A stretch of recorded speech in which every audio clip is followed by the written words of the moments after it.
I want to start with an uncomfortable truth. What most people call confidence today is often just insecurity wearing better lighting.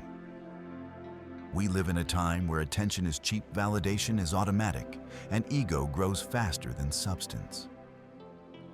Many people mistake being noticed for being valuable. They confuse being desired with being deserving. And because of that confusion, power quietly shifts in ways most men never stop to question. Here's the paradox. The louder someone demands to be treated as special, the more fragile their sense of worth usually is. Real confidence doesn't announce itself. It doesn't negotiate. It doesn't beg to be seen.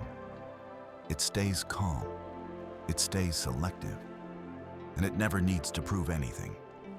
Most men spend their lives trying to earn approval from people who need validation more than they do.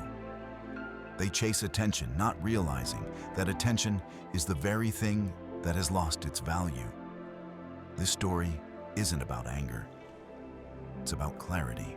It's about understanding where psychological leverage actually comes from and why silence, restraint, and standards matter more than effort. Before we begin, tell me where you're watching from and what time it is there right now. And if this way of seeing the world feels familiar, consider subscribing. Quiet clarity tends to be rare. I began noticing the shift long before I could explain it clearly.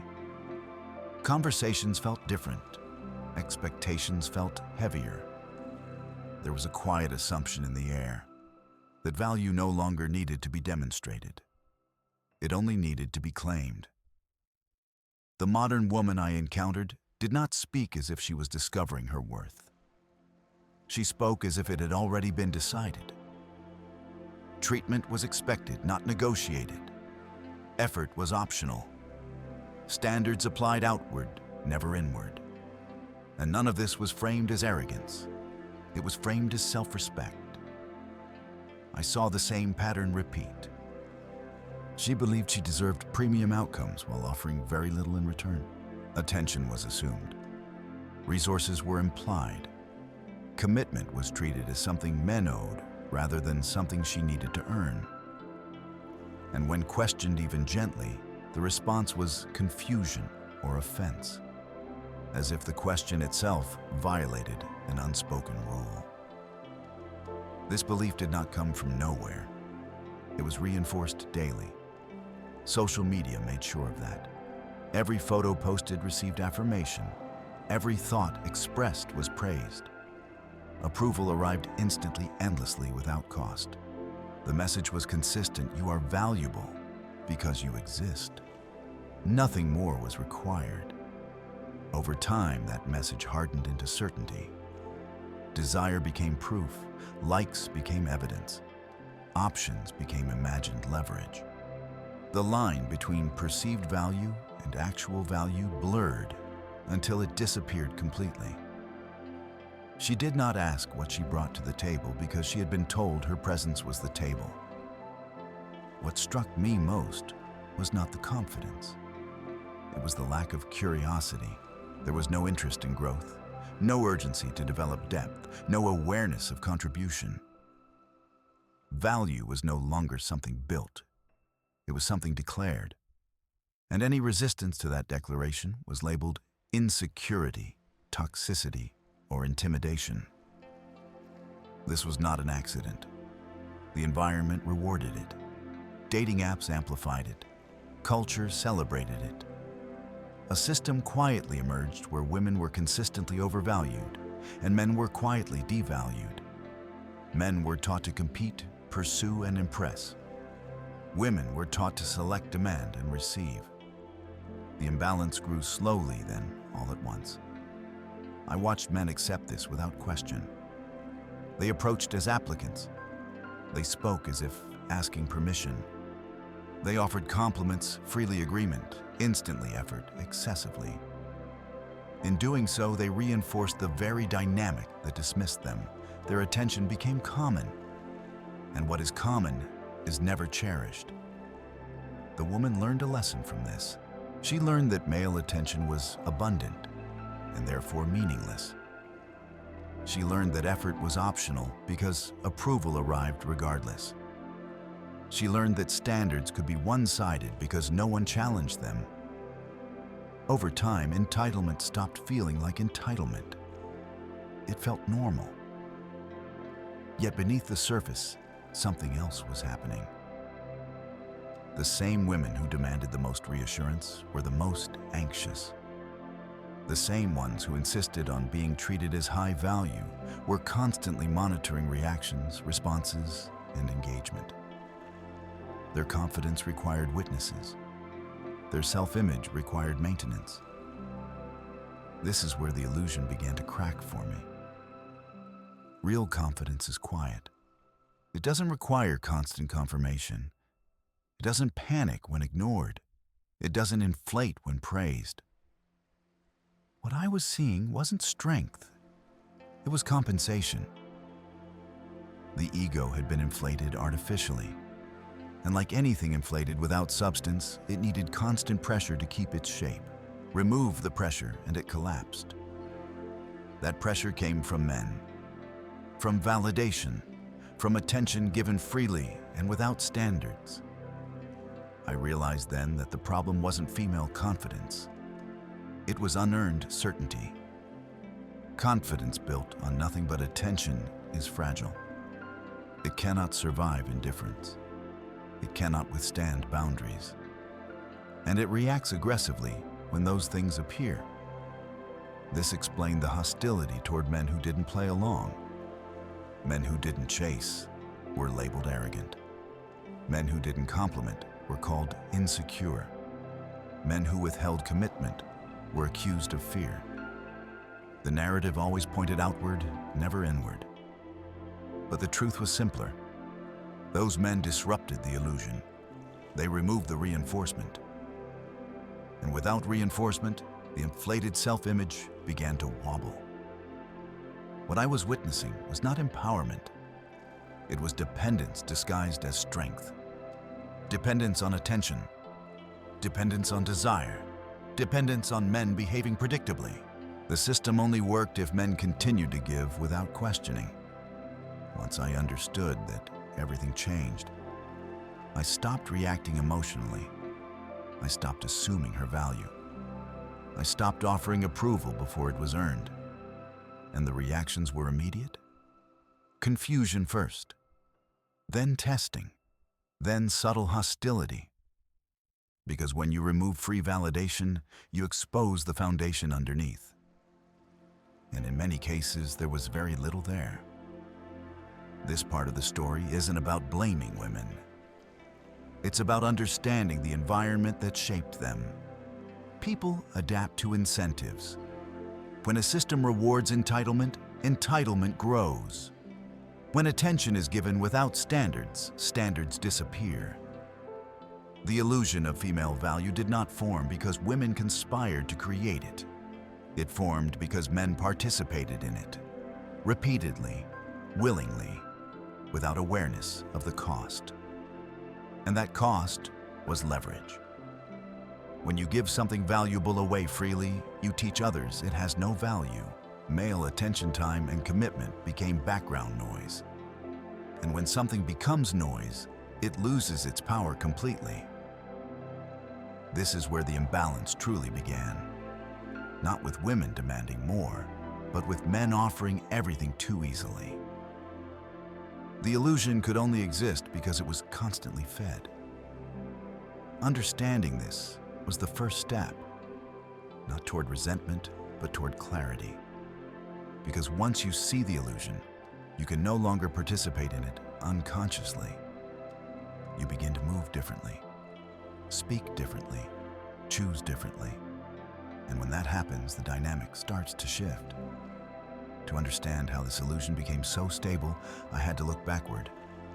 Not to dating apps, not to social media, but to the beginning. It starts early, long before adulthood, long before romance. From childhood, girls are surrounded by affirmation that has nothing to do with effort. They are praised for existing correctly. for being cute, for being pretty, for being special. None of this is malicious. It feels harmless, encouraging even. But repetition matters, and children learn patterns faster than they learn truth. I watched how boys and girls were spoken to differently. Boys were corrected, challenged, pushed, told to do better. Girls were protected, affirmed, reassured. Failure was softened, responsibility was diluted. The message was subtle but consistent. Boys earn, girls receive. As adolescence arrived, the gap widened. Social media entered the picture and accelerated everything. A teenage girl could post a photo and receive instant feedback from dozens, sometimes hundreds of people. Most of them male, most of them strangers, all of them generous with praise. You're beautiful, you're perfect, you're amazing. None of these statements required proof. None required familiarity. So none required character. They arrived automatically, repeatedly, every day. Over time, the brain adapts. What begins as novelty becomes expectation. Validation stops feeling special. It starts feeling necessary.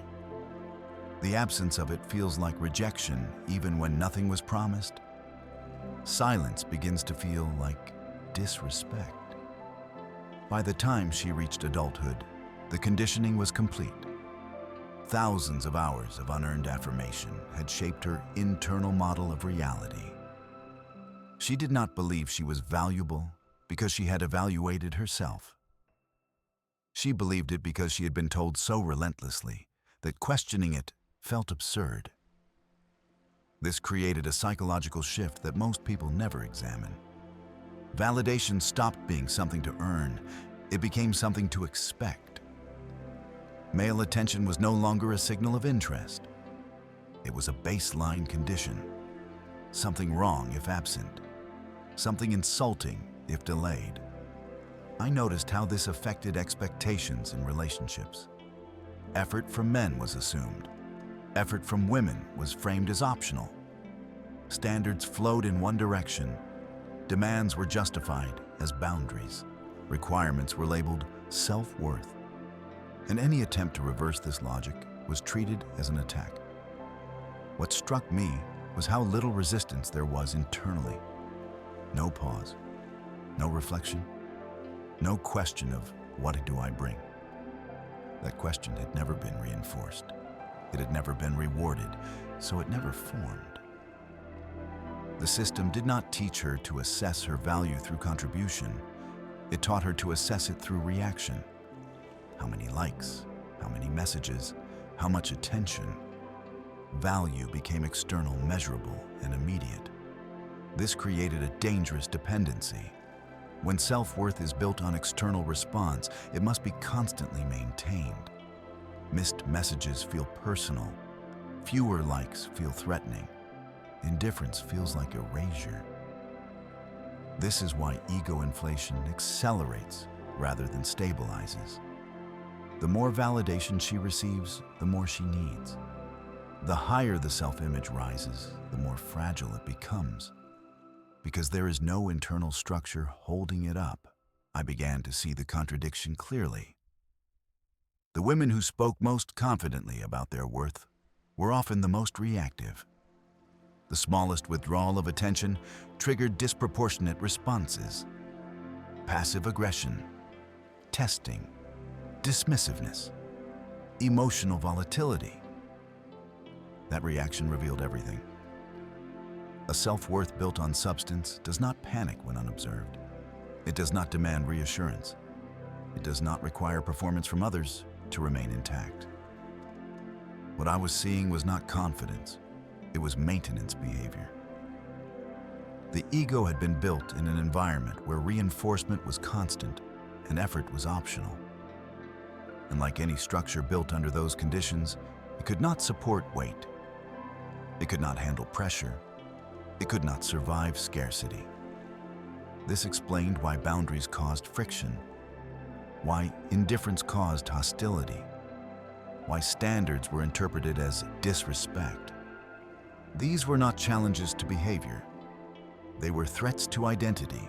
When someone has been conditioned to believe they are valuable by default, asking them to demonstrate value feels like an insult. It disrupts the narrative. It introduces uncertainty. And uncertainty is intolerable when the ego has no internal anchor. I realized something else during this period. This conditioning was not limited to women. Men played a role in reinforcing it. Repeatedly, predictably, men praised in hopes of access. They validated in hopes of approval. They rewarded behavior without requiring anything in return. Each time a man gave attention to someone who had not earned it, he strengthened the illusion. Each time he accepted poor behavior in exchange for proximity, he lowered his own position. Not intentionally, but consistently. This is how psychological environments form. No single actor controls them. They emerge from repeated incentives. And the incentive structure was clear. Women were rewarded for existing. Men were rewarded for pursuing. The imbalance was inevitable. Understanding this removed emotion from the equation. It wasn't about anger. It wasn't about resentment. It was about cause and effect. When you grow up in an environment where your worth is constantly affirmed without effort, you come to believe that effort is unnecessary.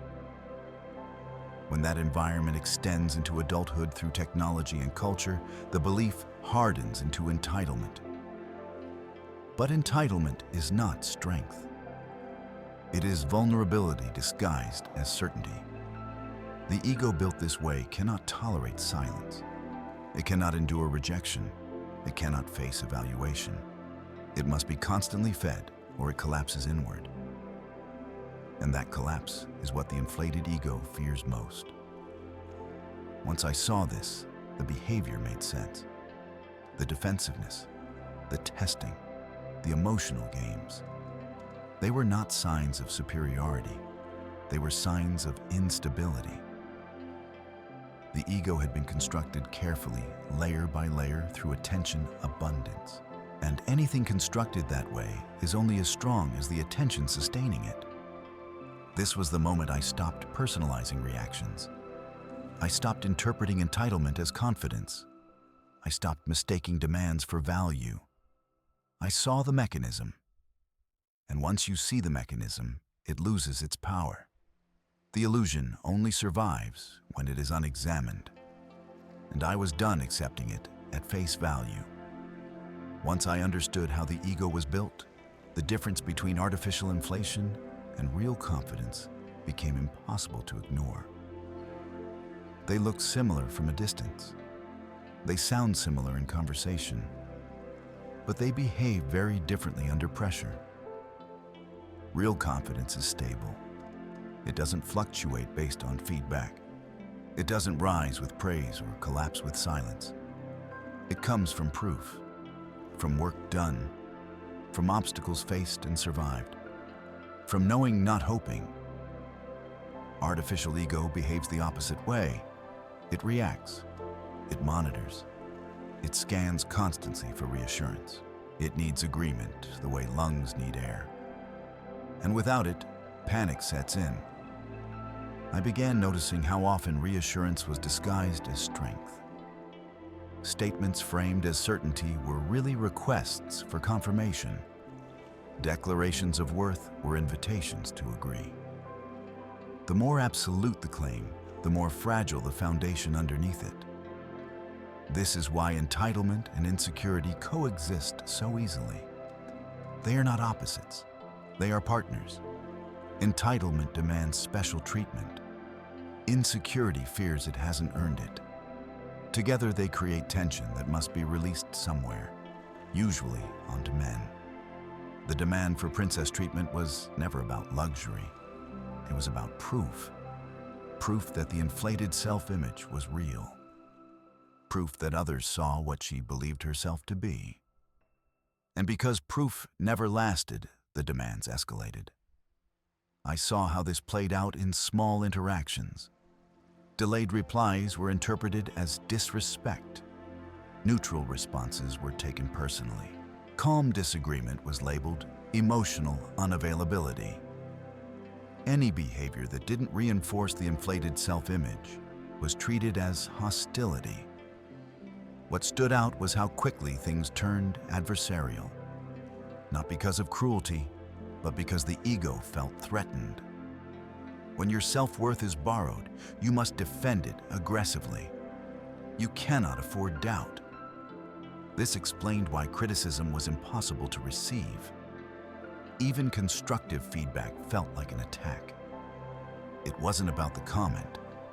It was about what the comment implied. That value might be conditional, that worth might require effort, that identity might not be fixed. Those implications were unacceptable. I compared this with women who had real confidence. The difference was stark. They didn't demand attention. They didn't test reactions. They didn't monitor validation. They moved calmly. They listened. They responded instead of reacted. They didn't assume value. They demonstrated it quietly. And because of that, they didn't need to defend it. Artificial ego, on the other hand, was always defending itself, always explaining, always justifying, always correcting perceived slights. The energy was exhausting, not to observe, but to maintain. The irony was unavoidable. The women who spoke most about being high value were often the least secure. They required the most reassurance, the most accommodation, the most emotional labor. Their confidence was expensive. That expense had to be paid by someone, and men paid it daily. This is why modern women could appear simultaneously dominant and dependent. Dominant in demands, dependent on response, powerful in language, powerless without reinforcement. Understanding this removed another illusion. Ego inflation was not strength. It was debt. And like all debt, it accrued interest. The longer it went unpaid, the more aggressive the collection became. This also explained the hostility toward men who were emotionally neutral, men who didn't reward theatrics, men who didn't respond to provocation, men who didn't mirror insecurity back. These men weren't playing the role required to sustain the illusion. When validation stopped flowing automatically, the ego began to leak, and leaks trigger panic. I saw how often women accuse such men of being cold, arrogant, or emotionally unavailable. Those labels weren't diagnoses. They were defenses. They protected the ego from confronting the possibility that the problem wasn't male behavior, that it was female expectation. Artificial ego requires agreement to survive. It cannot tolerate neutrality. Silence is interpreted as judgment. Boundaries are interpreted as rejection. Standards are interpreted as insult. This is why indifference is more threatening than criticism. Criticism still acknowledges relevance. Indifference denies it. A man who criticizes her still grants her psychological importance. A man who remains unmoved forces her to confront something far more uncomfortable. That her self-image might not matter to him at all. That realization is destabilizing. The deeper truth became clear. The inflated ego is not designed to protect self-worth. It is designed to extract reassurance. It is a strategy, not a state. And strategies fail when conditions change. The modern environment made ego inflation profitable. Attention was abundant. Competition among men was intense. Standards collapsed under desperation.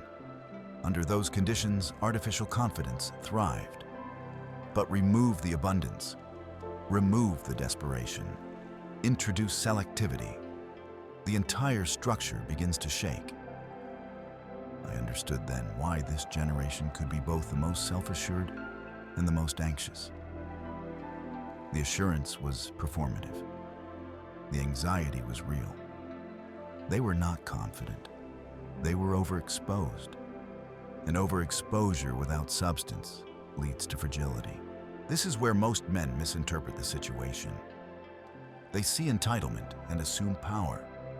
They see demands and assume strength. They respond with appeasement or resentment. Both feed the same illusion. The correct response is neither. It is detachment, not emotional withdrawal, not bitterness, but grounded neutrality. The kind that comes from knowing your own value does not depend on being recognized. Once I adopted that posture, everything shifted. Not externally at first, internally. I stopped trying to decode reactions. I stopped explaining myself.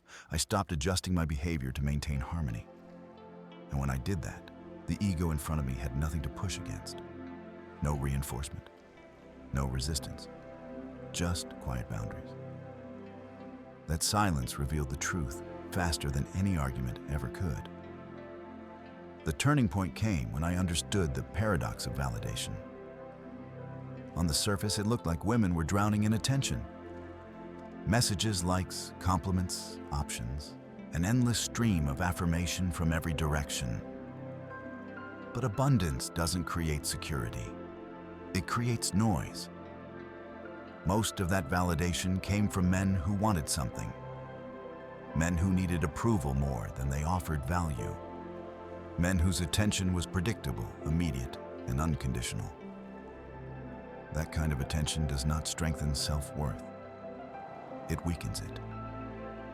I saw this clearly once I stopped reacting. The validation she received from desperate men didn't calm her. It agitated her. It inflated the ego without touching the insecurity underneath. It created a louder self-image and a quieter sense of doubt. The approval that mattered came from a very specific source. Men who didn't need her. Men who had options.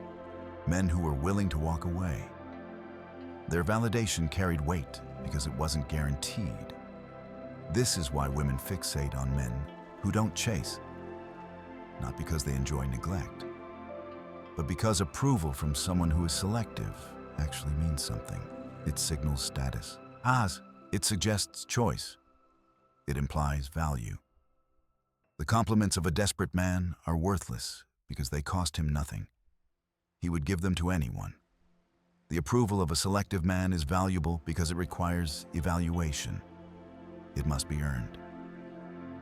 This realization inverted the entire dynamic. She needed my validation more than I needed hers, not because she was inferior, but because her ego depended on external confirmation and mine didn't. The inflated ego is always hungry. No amount of attention satisfies it because attention is not what it truly wants. It wants legitimacy, and legitimacy cannot be mass-produced. I saw how this hunger expressed itself. Testing behavior, subtle provocations, contradictions designed to provoke reaction, all attempts to extract emotional investment. Reaction equals relevance. Relevance equals validation. When I didn't react, the energy shifted, not immediately. First came confusion, then escalation. Because when the usual tools fail, pressure increases. This is where most men panic. They interpret escalation as loss of interest. They rush to repair. They explain. They reassure. And in doing so, they give away the very thing that created attraction in the first place. I didn't do that. I stayed still, calm, neutral, not cold, just unaffected. And something interesting happened. The dynamic reversed. The woman who had assumed leverage began seeking it. The one who demanded attention began offering it. Not consciously, instinctively. Scarcity did what effort never could. This is when I understood that attention only has value when it is limited. When something is abundant, it becomes invisible. Male attention had become so common, that it no longer registered as currency. It was background noise. By withdrawing it, not aggressively, but deliberately, I made it visible again. I wasn't playing games. I wasn't manipulating. I was simply no longer participating in a system that assumed my approval was free. The shift was subtle, but undeniable. Conversations changed. Tests increased. Interest sharpened. Not because I became more impressive, but because I stopped being predictable. The ego could not anchor itself without feedback. It drifted. And in that drift, vulnerability appeared. This revealed another uncomfortable truth. The woman who insists she is high maintenance knows she is not providing high value. The woman who demands princess treatment knows she has not earned royalty. The louder the claim, the greater the internal doubt. The ego built on attention cannot survive indifference. It interprets indifference as exposure. This is why women react more strongly to being ignored than to being criticized. Criticism still acknowledges importance. Indifference denies it. I wasn't ignoring women to punish them. I was focused elsewhere. On my work, my goals, my life. My attention was limited because it was occupied. That authenticity mattered. Scarcity cannot be faked. Women sense the difference between a man who is busy and a man who is pretending to be busy. One has gravity, the other has anxiety. When your attention is genuinely scarce, it carries weight. When it is given, it feels earned. When it is withheld, it feels consequential. This aligns with something deeper. Throughout history, the men with the most options never needed to chase. Their attention was limited by responsibility, purpose, and choice. Women evolved to recognize that pattern, not consciously, biologically. So when a man behaves as if his attention has value, women respond instinctively. They adjust, they compete, they invest. Not because they are being manipulated, but because the environment has changed. The inflated ego depends on abundance. Remove abundance, and reality reasserts itself. I realized then that destroying ego was the wrong framing. You don't destroy it, you starve it. Not out of malice, out of self-respect. You stop feeding illusions. You stop rewarding entitlement. You stop validating behavior that offers nothing in return. And when you do that consistently, the ego collapses on its own. What remains is revealing. Some women adapt. They recalibrate. They begin offering value. Others cannot tolerate the loss of artificial importance. They escalate, accuse, withdraw, or disappear. Both outcomes are clarifying.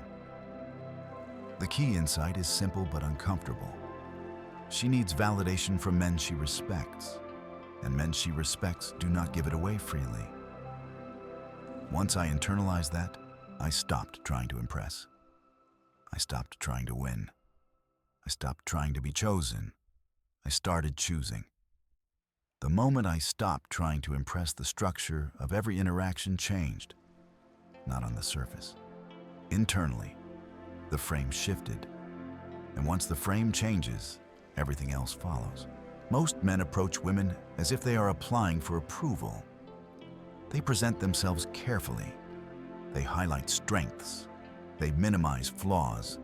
They compliment early. They agree often. Their energy resembles a salesman hoping to close a deal. And the woman senses this immediately. That posture gives away leverage before a word is spoken. When you act like you are seeking acceptance, you place yourself beneath evaluation. She becomes the judge. You become the applicant. And once that hierarchy is established, it rarely reverses. I saw how deeply conditioned this behavior was. Men didn't even realize they were doing it. They thought they were being polite, interested, respectful. But beneath those labels was something else. Need. Need communicates faster than words, and need devalues everything attached to it. I stopped doing that. Not consciously at first. I simply stopped presenting. I stopped selling. I stopped framing myself as something to be chosen. Instead, I began observing. I listened without trying to impress. I asked questions without trying to guide answers. I paid attention to behavior instead of words. I stopped assuming compatibility and started assessing it. That shift alone altered the dynamic. The woman who expected to be entertained suddenly had to contribute. The one who assumed approval had to earn it. The interaction became mutual instead of performative. This is when I understood the correct orientation. I wasn't there to convince her of my worth. I was there to determine whether she deserved access to my life. That is not arrogance. It is alignment. When you live with standards, you don't chase validation. You evaluate fit. You assess behavior. You observe consistency. Approval becomes conditional, not automatic. This is where most men get confused. They think withholding validation is manipulation. It isn't. It's discernment. Validation is meaningful only when it is selective. I did not withhold approval to provoke desire. I withheld it because it had to be earned. Through respect, through contribution, through character.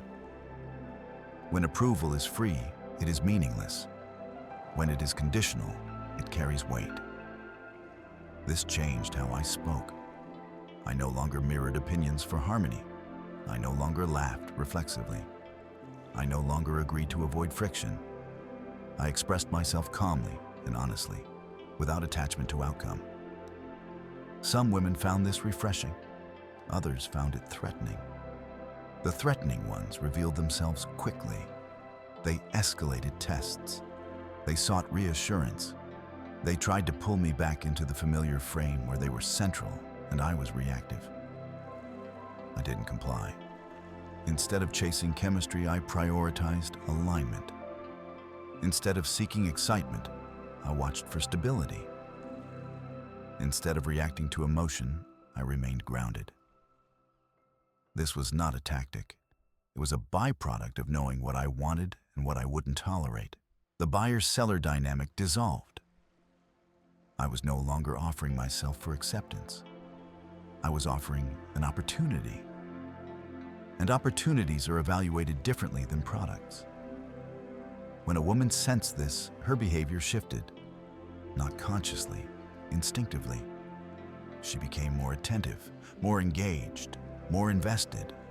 Not because I demanded it, but because the rules had changed.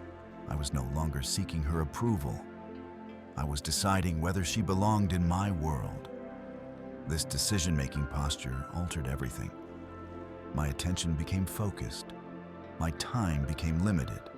My energy became selective. And when attention is selective, it becomes valuable. I noticed how often women tested this shift. They would say things designed to provoke insecurity. Subtle comparisons, offhand remarks, small dismissals. All attempts to see if I would collapse back into approval seeking. I didn't. I didn't argue. I didn't explain. I didn't defend. I remained steady. That steadiness communicated something words never could. That my sense of worth was not negotiable. That her opinion was information, not authority. This distinction matters. When you treat her feedback as data instead of judgment, you remove her leverage. She no longer controls the frame. I also noticed something else. When I evaluated instead of pursued, I became less emotionally invested early. That detachment wasn't cold. It was clean. It allowed clarity. Most men bond prematurely. They attach before vetting. They invest before confirming value. And once invested, they compromise to protect the investment. I stopped doing that. I required behavior before benefit, consistency before access. respect before intimacy, effort before priority, not out of punishment, out of alignment. This reversed the emotional flow. Instead of me proving myself, she began doing it. Subtly, naturally, without instruction. The woman who expected effort began offering it. The one who assumed priority began earning it. Some resisted. They accused. They withdrew. They labeled me emotionally unavailable or difficult. Those labels no longer concerned me. They were filters, not critiques. A woman who cannot tolerate evaluation cannot participate in a balanced dynamic. A woman who demands acceptance without contribution is not interested in partnership. She is interested in extraction. Once I stopped trying to be liked, I became clearer about who belonged. This is the core mistake men make. They think attraction is created by effort. It isn't. Attraction is revealed by standards. Effort without standards creates compliance. Standards without effort create respect. Respect is what sustains attraction when excitement fades. I didn't become harsher. I became quieter, more deliberate, less reactive, more selective. And in that space, the entire dynamic reset. I was no longer reacting to ego. I was observing character. And that changed everything. Once the frame shifted, the tests became more obvious. They were always there before. I just hadn't recognized them for what they were. Women test men constantly, not consciously, not maliciously, but instinctively. Tests reveal hierarchy. They determine who leads emotionally and who follows. And most men fail them without ever realizing they were being tested. The tests rarely come directly. They arrive disguised as jokes, opinions, or offhand comments. A remark about your appearance, a subtle comparison to another man, a dismissive tone towards something you care about. None of it is random. The purpose is simple: to see if you need her approval. If you react defensively, explain yourself, or seek reassurance, the test is answered. You do. And once that is confirmed, leverage shifts permanently. I saw this pattern everywhere. Men scrambling to correct impressions, men justifying choices, men adjusting behavior to restore harmony. They believed they were being mature. In reality, they were surrendering psychological control. I decided not to play. When a woman made a comment designed to provoke insecurity, I didn't respond emotionally. I didn't challenge it. I didn't agree with it either. I let it pass without weight. Not silence, not hostility, just indifference. That indifference was more powerful than any argument. It communicated that her opinion did not determine my self-image, that I was grounded internally, that her approval was optional. This response unsettles the inflated ego because it removes its primary tool. Emotional manipulation only works when the target reacts. When I remained unaffected, the strategy collapsed. The next phase was escalation. When subtle tests failed, stronger ones appeared. Emotional statements, manufactured drama, shifts in tone, attempts to provoke jealousy or urgency. Again, I did not react. This is where most men confuse non-reactivity with coldness. It isn't. Coldness is emotional withdrawal. Non-reactivity is emotional stability. I remained present, engaged, calm. I just refused to be pulled into instability. This distinction matters. Being rude triggers defensiveness. Being calm exposes insecurity.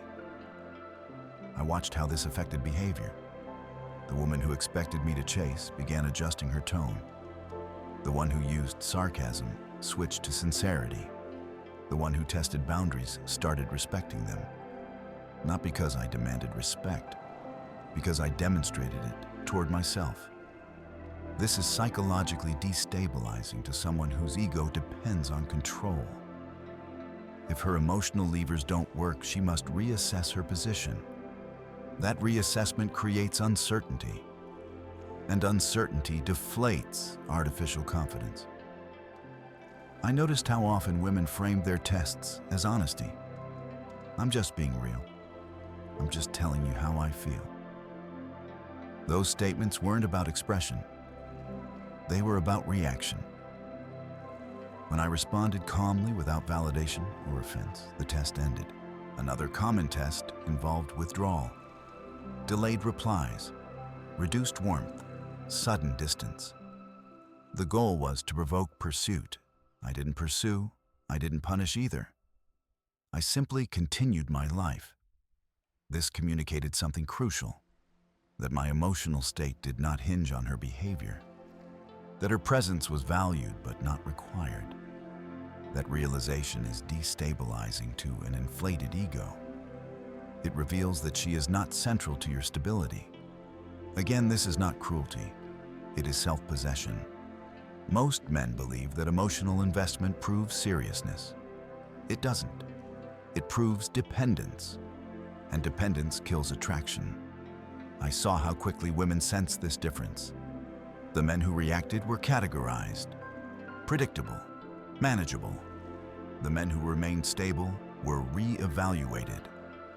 Re-evaluation is the moment ego begins to weaken. This is why women accuse such men of being arrogant or detached. Those accusations are not observations. They are attempts to reassert control, to pull you back into the old frame where their opinion mattered more than yours. I did not accept that frame. Instead of arguing, I allowed the label to exist without defense. That alone communicated strength. People who need approval cannot tolerate misinterpretation. People who don't can. The tests eventually stopped, not because they were resolved, but because they failed. What replaced them was curiosity, engagement, investment. This is the point most men never reach, because they break too early. They react to the test. They prove need. They lose leverage. Non-reactivity is not about winning. It is about revealing truth. It shows who needs control and who doesn't. It also revealed something else. The women who escalated tests aggressively were the most insecure. The ones who adapted calmly were capable of real confidence. The test phase is diagnostic. It reveals character, emotional maturity, capacity for balance. By remaining steady, I wasn't trying to dominate. I was allowing reality to surface. This approach also protected me. It filtered out women who required chaos to feel valued. It exposed those who needed constant reassurance. It highlighted those who could not tolerate equality. I did not have to reject them. They rejected themselves. The power of non-reactivity is not in intimidation. It is in neutrality. It creates a mirror. And many people do not like what they see when forced to look. The inflated ego cannot survive without reaction. Remove the reaction and the structure collapses. That collapse is not your responsibility. It is simply the consequence of refusing to be controlled emotionally.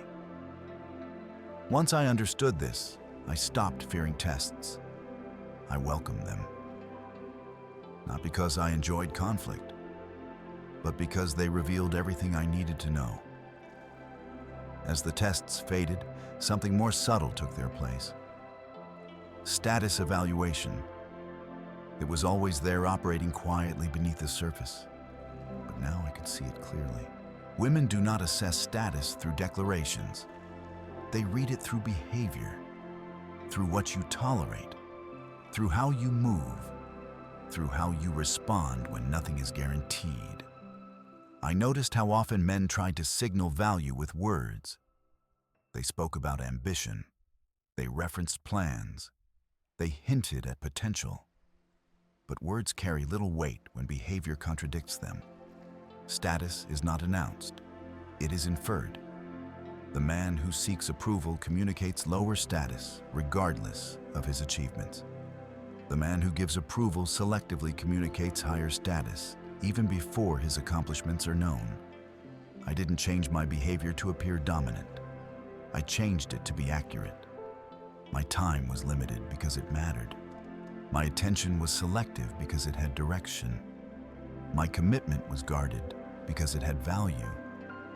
That alone altered how I was perceived. I began to understand commitment as currency, not romantic commitment alone, but emotional availability, consistency, presence, and investment. These are the resources a men control. In modern culture, men give these resources away too easily. They invest emotionally before trust is earned. They prioritize before alignment is established. They offer exclusivity before value is demonstrated. When commitment is abundant, it becomes cheap. When it is scarce, it becomes meaningful. I stopped offering it prematurely. This did not mean withholding affection or being distant. It meant pacing investment, matching behavior, allowing reciprocity to develop naturally. Women noticed. The ones accustomed to free commitment reacted negatively. They interpreted boundaries as rejection. They framed restraint as fear. They demanded reassurance. Those reactions were telling. A woman who values real connection understands pacing. A woman who depends on artificial validation requires immediacy. By treating commitment as valuable, I forced a recalibration. Some women stepped up. They invested. They reciprocated. They respected the process. Others resisted. They accused. They withdrew. They sought easier sources of validation. Both outcomes served me. Status is also communicated through emotional regulation. The man who remains calm under pressure signals strength.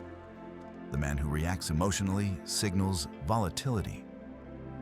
I paid attention to how often emotional chaos was used to gain leverage. Dramatic statements, manufactured urgency, ultimatums disguised as needs. I didn't engage. I did not escalate. I did not argue. I did not negotiate under pressure.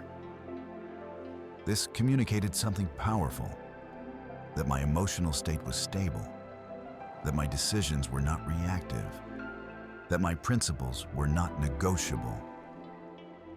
Women are acutely sensitive to this. They have to be. Historically, choosing a partner with emotional instability carried real consequences. So when a man demonstrates emotional consistency, it registers immediately. I also noticed how often men tried to appear high status instead of living it. They adopted aloofness. They used silence as punishment. They mimicked behaviors without substance. Women sense this instantly. Authentic status is quiet. It doesn't need to intimidate. It doesn't need to withdraw dramatically. It doesn't need to prove dominance. It simply exists. When my behavior aligned with my values, I didn't need strategies. I didn't need techniques. I didn't need to remember rules. I responded naturally. This is why authenticity matters so much. Women can feel when behavior is performed. Performance carries tension. Authenticity carries ease. The man pretending to be indifferent still watches reactions. The man who is indifferent doesn't. That difference is unmistakable. Status communication also involves expectation. I stopped explaining myself excessively. I stopped justifying choices. I stopped defending boundaries. I expected to be understood, not arrogantly, calmly. People who respect themselves assume comprehension. People who doubt themselves over-explain. When I spoke less and meant more, conversations changed. There was less negotiation, less testing, less friction. This did not mean everyone responded positively. Some women became uncomfortable. They were used to controlling the emotional tempo. They were used to leading the interaction through reaction. When that stopped working, they felt disoriented. That disorientation is important. It reveals who is accustomed to imbalance. A woman who needs to dominate emotionally cannot tolerate a man who is centered. A woman who values balance welcomes it. I learned to pay attention to that distinction. Status is also reflected in willingness to walk away, not as a threat, as a reality. I did not cling to outcomes. I did not fear loss. I did not sacrifice principles to preserve interest. That willingness communicated that my life was full, that I had options, that I valued alignment over attachment. This is not bravado. It is self-respect. When a woman realizes she cannot control you through approval or withdrawal, she must reassess her position. Either she adapts or she exits. Both outcomes are honest. The man who fears loss will always be manipulated by the possibility of it. The man who accepts loss retains his autonomy. This is why commitment must be earned. Not withheld as punishment, but offered as reward. When I committed, I did so deliberately. When I invested, I did so consciously. That intentionality was felt. It also protected me from resentment. I was no longer overgiving. I was choosing. The modern problem is not female entitlement alone. It is male overcommitment without discernment. By restoring balance to that equation, the entire dynamic shifts. I wasn't trying to dominate women. I was refusing to devalue myself. And in doing so, I communicated higher status without ever saying a word about it. Once commitment status and emotional regulation were no longer negotiable, conflict revealed its true function. It was never about disagreement. It was about control. Every interaction contains a silent contest, not for dominance, but for frame. Who defines what matters? Who sets the emotional tone? Who adjusts when pressure appears? I began noticing how quickly this contest surfaced when boundaries were introduced. Small moments at first. A request that crossed a line. A comment that dismissed a value. A demand framed as a need. How a man responds in these moments determines everything that follows. Most men retreat. Not because they agree, but because they fear loss. Loss of approval, loss of harmony, loss of access. So they compromise, they soften, they adjust. And in doing so, they surrender the frame. I saw this pattern repeat endlessly. The man who backs down first teaches the other person that pressure works, that boundaries are flexible, that his position is negotiable if enough discomfort is applied. Women test this constantly. Again, not consciously. They escalate pressure to see where resistance ends, where principles dissolve, where emotional leverage becomes effective. This is the psychological game of chicken. Two people approach a boundary. One holds, one swerves. The one who swerves reveals who has more to lose. The man who fears losing the interaction will always be the one who yields. And once that is established, respect erodes permanently. I decided not to swerve. Not aggressively, not defiantly, calmly. When a boundary was challenged, I didn't explain it repeatedly. I didn't justify it emotionally. I stated it once and maintained it. The reaction was immediate. Confusion, pushback, escalation. This is where most men mistake escalation for incompatibility or hostility. It isn't. It's a test of resolve. When pressure increases, the question is simple. Will you abandon yourself to preserve connection? I didn't. I allowed discomfort to exist without rushing to eliminate it. I allowed tension without resolving it prematurely. I allowed the possibility of loss without panic. That willingness changed everything. A woman who realizes she cannot move you through pressure begins to reassess. Either she adapts to your frame or she exits it. Both outcomes are honest. I also noticed how often men try to win these moments through aggression. They argue, they debate, they assert dominance verbally, they raise their voice, they push back emotionally. That approach fails for the same reason appeasement fails. It is reactive. It still places the other person in control of your emotional state. Indifference is the only position that cannot be manipulated. When I held my position without emotional charge, there was nothing to push against. No leverage, no reaction. This is deeply unsettling to someone accustomed to controlling outcomes through emotional pressure. I saw how ultimatums lost their power when I didn't fear them. Statements like, "If you don't do this, I'll leave only work when leaving is your greatest fear." It wasn't mine. That didn't mean I wanted the interaction to end. It meant I was willing to accept it if alignment was impossible. This willingness communicates something words cannot. That your principles are not performative. That your standards are not conditional. That your identity is not dependent on approval. The woman who senses this understands one thing clearly. She is not in control of you. And that realization deflates inflated ego faster than any confrontation ever could. I noticed how quickly manipulation attempts appeared once boundaries held. Guilt, accusations, emotional reframing, claims of unfairness. You're being difficult. You're emotionally unavailable. You're afraid of intimacy. These statements were not assessments.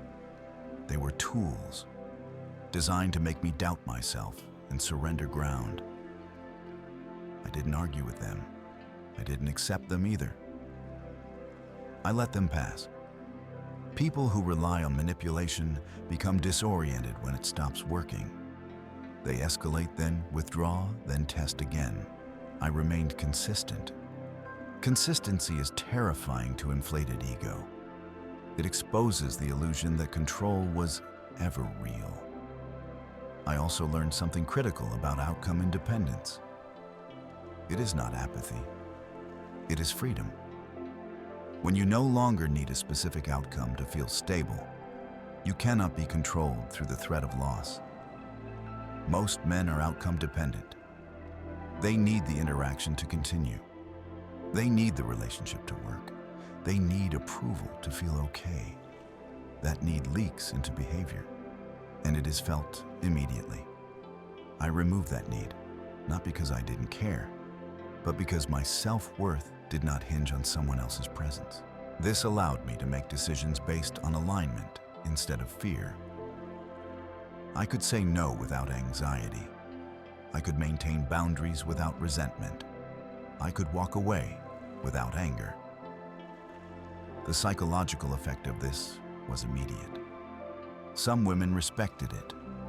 Others could not tolerate it. The ones who couldn't revealed something important. They were not interested in partnership. They were interested in control, and control requires imbalance. I refused imbalance. This didn't make interactions easier. It made them clearer. I no longer mistook intensity for connection. I no longer mistook persistence for interest. I no longer mistook drama for passion. Calm became the baseline. Stability became the metric. Respect became the requirement. The game of chicken only exists when both parties are invested in winning. When you're invested in integrity instead, the game ends. This is the moment inflated ego faces reality. It can no longer extract concessions through pressure. It must either contribute value or disengage. That moment separates entitlement from maturity. I stopped fearing it, because no relationship built on surrender is worth preserving. What I learned from all of this is uncomfortable, but it matters. The most dangerous moments in life don't arrive when things are falling apart.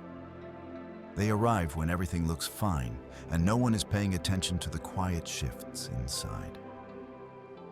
When you give too much without discernment, when you trade self-respect for approval, when you confuse being chosen with being valued. Real strength is not loud. It does not demand recognition. It does not chase reassurance.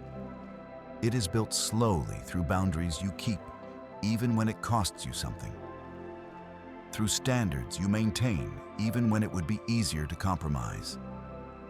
Through the willingness to walk away from anything that requires you to abandon yourself. This lesson is not just about relationships. It applies to work, friendships, ambition, and identity. The moment you give away your time, energy, or commitment without intention, you teach others how to treat you. And once that lesson is learned, it is hard to undo. A meaningful life is not one where you are constantly validated. It is one where you are internally aligned, where your choices make sense even when no one applauds them, where your self-worth does not rise and fall with attention, praise, or approval. If this perspective resonated with you, I'd like to hear from you. Share where you're watching from and what time it is there right now. And if you value calm, grounded conversations about psychology, self-respect, and clarity in a noisy world, consider subscribing to the channel. We'll keep exploring what actually matters.